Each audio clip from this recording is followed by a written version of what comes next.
Oi, gente, tudo bem? Eu sou Helene Ciprim e vamos continuar a leitura do livro O Amor Não Esqueceu Ninguém.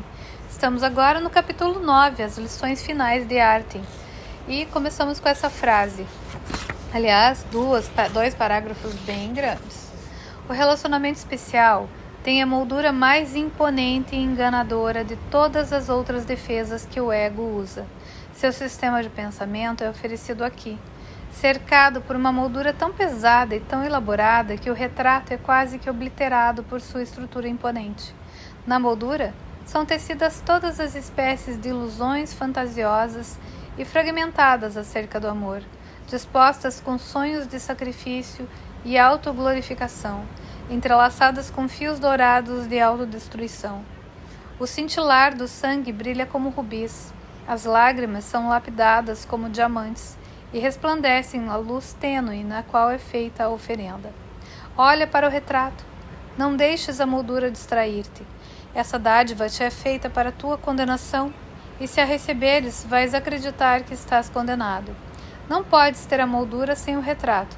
O que valorizas é a moldura, pois nela não vês nenhum conflito. No entanto, a moldura apenas é o invólucro para a dádiva do conflito. A moldura não é a dádiva. Não sejas enganado pelos aspectos mais superficiais desse sistema de pensamento, pois esses aspectos englobam o todo, completo em cada um deles. A morte está nessa dádiva cintilante. Não permitas que o teu olhar permaneça no cintilar hipnótico da moldura. Olha para o retrato e reconhece que é a morte que te é oferecida. É por isso que um instante santo é tão importante na defesa da verdade.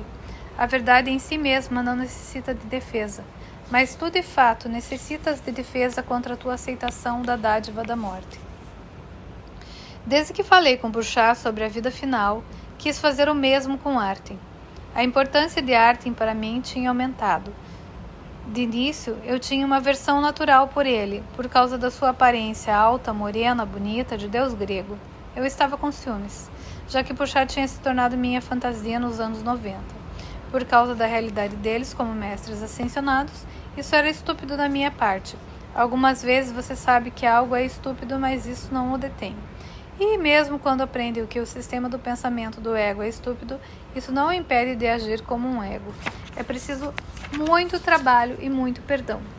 Mais ou menos no outono de 2012, quase 20 anos desde que vi meus professores pela primeira vez, eu tinha um profundo respeito por Arten, assim como por Bouchard, e amava os dois também. Também naquele ano, minha vida e horários começaram a se tornar mais sãos. A auditoria de impostos feita pela Receita Federal durante quase 3 anos tinha terminado. Eles queriam que eu pagasse aproximadamente $150 mil. Acabei pagando mais ou menos 6 mil, mais 5 mil para minha excelente advogada tributária, por seu trabalho durante aquele período de tempo. Nada mal, considerando-se o resgate que o governo tinha inicialmente exigido para acabar com sua extorsão. Se Bouchard fosse fiel à sua palavra, e ela sempre era, então Arten falaria durante sua próxima visita. Eu sentia que eles iriam aparecer naquela tarde porque Cindy tinha um horário no cabeleireiro e ela devia ficar fora de casa por mais ou menos 4 horas. Depois que me mudei para a Califórnia, meus professores vinham nos momentos em que Cindy não estava em casa. Ou me visitavam muito de vez em quando em meu quarto de hotel na estrada, se Cindy não estivesse comigo. Perguntei-me se eles um dia apareceriam para minha esposa. Afinal, Arten era Cindy em sua próxima e última vida, assim como Bouchard era eu. O único dilema era uma promessa que eles tinham feito por volta de 2004. Eles disseram que apareceriam apenas para mim. Havia uma razão para isso, e não era porque sou especial. Eles não queriam que a mensagem fosse modificada. Seria fácil para outros dizerem que Arten e Bouchard estavam aparecendo para eles, e foi isso que eles disseram. E se eles fossem um pouco parecidos com os canalizadores que tinham inventado suas próprias versões do curso, então a mensagem deixaria de fora as partes mais importantes e não desfariam o ego. Na verdade, encontrei e falei nas mesmas conferências que algumas dessas pessoas que eram reverenciadas por seus seguidores, e embora elas ocasionalmente fizessem citações do curso, como se eu estivesse ensinando, ou algo assim, fiquei chocado com sua falta de compreensão do curso e do motivo pelo qual ele funciona. Suas apresentações ensinaram métodos que não fariam nada além de levarem seus praticantes a se sentirem bem temporariamente, acabando por atrasá-los em relação à meta da salvação. Um senhor mais velho, em Wisconsin, que humildemente chamava a si mesmo de professor mestre de um curso em milagres e que uma vez realmente tinha me atingido em público, disse a seus seguidores em 2006 que Arten e Puxá estavam aparecendo para ele e que ele podia comunicar a mensagem deles melhor do que eu. Felizmente, meu segundo livro tinha acabado de ser lançado e algumas pessoas disseram a ele que Arten e Puxá tinham dito que definitivamente não apareceriam a mais ninguém além de mim. O professor mestre parou de dizer que Arten e Puxá o estavam visitando. Meus professores sabiam o que estavam fazendo. De fato, em parte é por causa daquele senhor que eu digo às pessoas, em termos nada incertos, que se um professor do curso quiser que você vá viver com ele, não faça isso. Isso é um culto. Um curso em milagres é um processo de autoestudo, e isso é claramente afirmado já no prefácio. Não se pretende que ele venha a ser a base para um culto. Se alguém estiver estabelecendo uma comunidade do curso, quer seja na América do Norte, América do Sul, Dinamarca ou qualquer outro lugar na Terra, e quiser que você vá viver com outros estudantes do curso ou próximo deles, não vá. Eles vão, de alguma maneira, torná-lo dependente da comunidade e talvez possam até sutilmente persuadi-lo a doar seu dinheiro, carro e até sua casa para eles. Como o curso também afirma, o tempo pode desperdiçar assim como ser desperdiçado. Aquele que tem bons ouvidos para ouvir, que ouça. Naquela tarde, com Cindy tendo um longo dia no cabeleireiro, Arten e Puxá apareceram para mim mais uma vez. Arten, você está parecendo um pouco cansado hoje. Deveria desligar sua grande tela de TV e ir para a cama mais cedo. Queremos que esteja renovado para essas conversas. E o Gary, não é culpa minha. Sou vítima de Deus. Sou uma vítima de Deus. E o Arten, sinto muito, eu não sabia. Você gostaria de ouvir algo a respeito da minha vida final? Acho que será legal. E o Gary, você não acha que seria justo que Cindy ouvisse isso? Quero dizer, afinal, você é ela, é a vida final dela também. E o Arten, não, é que eu pense que ela não mereça isso. Não é que eu pense que ela não mereça isso. Em relação àquela vida final, se ela ler esse livro que estamos fazendo, vai saber tanto a respeito dela quanto você. Mas ela não precisa de nós tanto quanto você costumava precisar quando começamos a aparecer para você pela primeira vez. Você é francês, ela é mais independente, ela é suíça. E o Gary, já chega de estereótipos internacionais. Você está dizendo que nunca vai aparecer para ela? E o Arten, na verdade, não estou dizendo isso. Sabemos que podemos confiar nela para não modificar a mensagem. Então nunca se sabe. Se acontecer, aconteceu. O que você diz de seguirmos em frente? E o Gary, é justo. Puxar aqui, que é muito atraente quando está quieta, deu-me algumas pinceladas disso, então agora estou por dentro de tudo. Não posso evitar, sou músico. Você gostaria de me contar sobre o futuro de Cindy e o meu? E o Arten, claro, seu bobo musical. Puxá, a propósito, não foi abençoado com talento musical naquela vida. O foco dela estava na psicologia e na espiritualidade. Aparentemente, sua musicalidade entrou em conflito com seu conjunto de genes.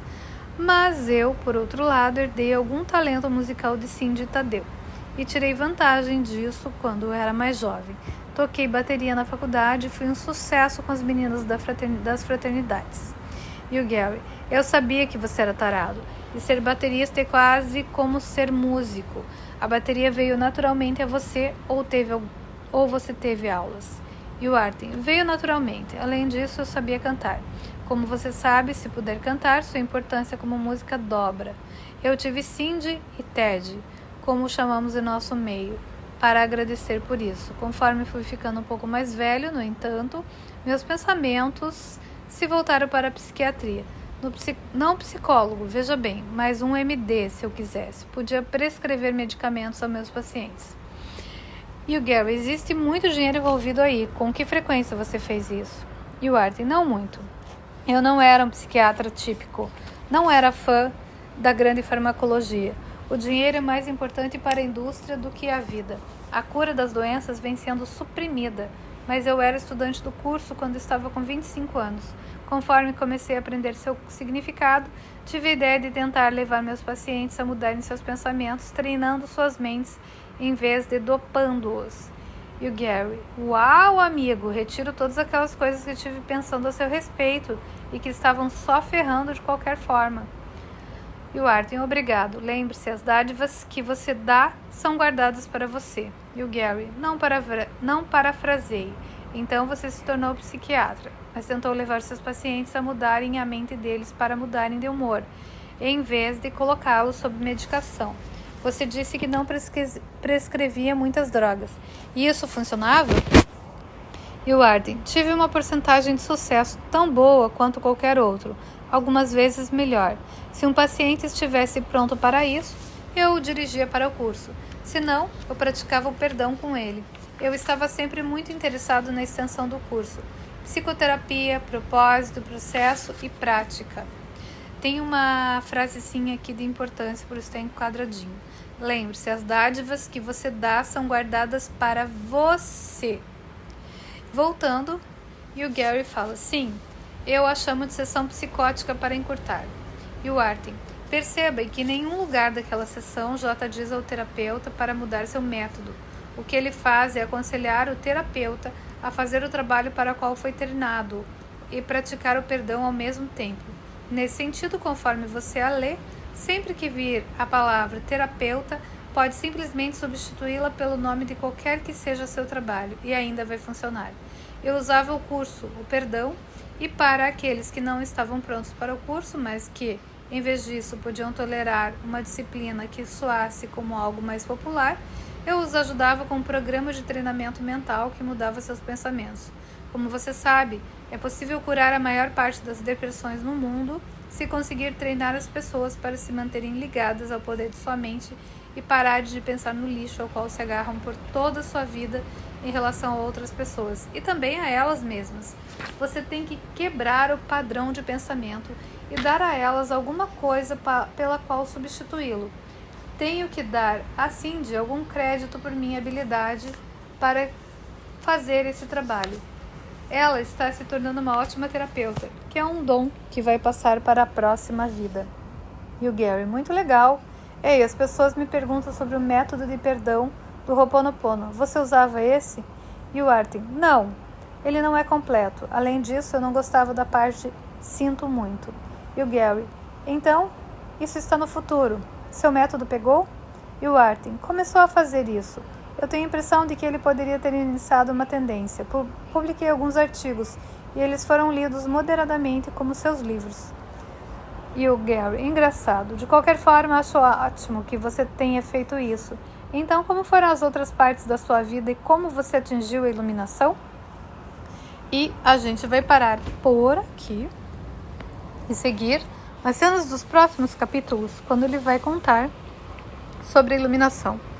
Então, gente, eu pratiquei muito o Ho'oponopono durante muito tempo, mas a palavra sinto muito, realmente, para muitas pessoas ela pegava. E agora eu vejo que realmente ela gera culpa, né? Porque se eu sinto muito, eu gero culpa. Então, sinta e faça do teu jeito se você quiser. Vão ter outros meios. Você pode usar o Zen, você pode usar os livros do Gary, né? E você simplesmente pode perdoar e amar. Nada disso é real. Eu adoro aquela frase, eu sempre uso ela. Nada real pode ser ameaçado. Nada irreal existe. E nisso consiste a paz de Deus. Quando a gente lembra disso, então tudo que é efêmero não é real. Então a gente perdoa. Não perdoa porque você é melhor do que tudo e das pessoas que não entenderam, mas porque nada é real e todos somos um. É isso aí. Um beijo no coração e já continuamos nessas próximas cenas.